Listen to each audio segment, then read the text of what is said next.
um, where it says creating the initial frame. That's an example. We just scroll down a little bit, and we just want to grab this green stuff, well, whatever color it is for you if you're on light mode.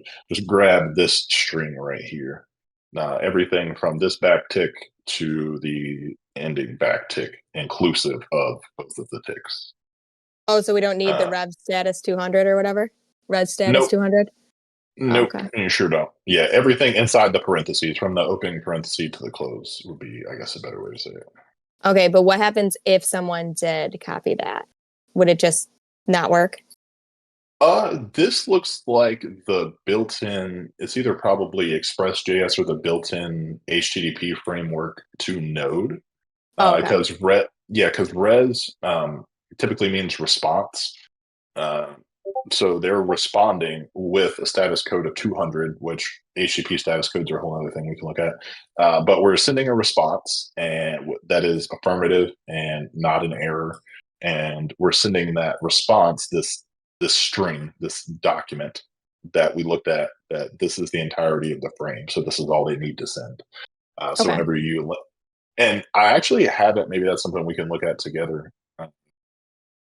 But I've never tried to put a frame on Warpcast yet. For those of you who don't know, we're doing this all for the first time together, not the writing of code, but the figuring out the Warpcaster or frame part. So we'll be going on that adventure together. So yeah, we just grab the string here inside the parentheses and go back to our code. Yeah, server's running. All right. So back in our code, what we want to do is, so we were talking about these little helper functions that we have right here. This one, we just responded in the browser with text. Well, we don't want to just send text in this case. So the context object has a lot of really awesome helpers for things like this. So we're gonna change it from text to HTML, and that'll give us the opportunity, or the ability, excuse me, to respond whenever someone makes this GET request. It'll, instead of sending them text back, it'll actually send them HTML.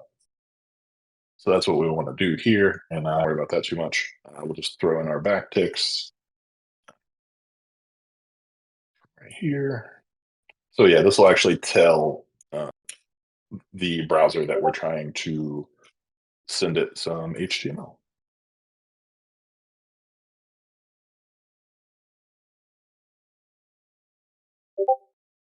And I put that outside.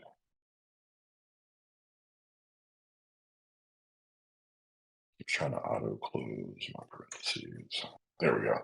So we're setting up, yeah, that's basically it there. We're responding with HTML instead of regular text.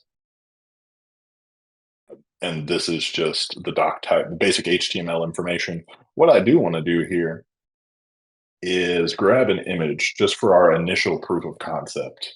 Actual image, you can link to any image you want. So what we were talking about before in the intro a little bit was that Farcaster frames are static images with some markup. Um, this markup specifically, button, the FC frame button, and then the number 1 through 4 that it is. So yeah, basically whenever you're rendering, or whenever Workcast is rendering a frame for you, it's that small HTML that we saw with these associated tags. But to start off, I just want to embed an image.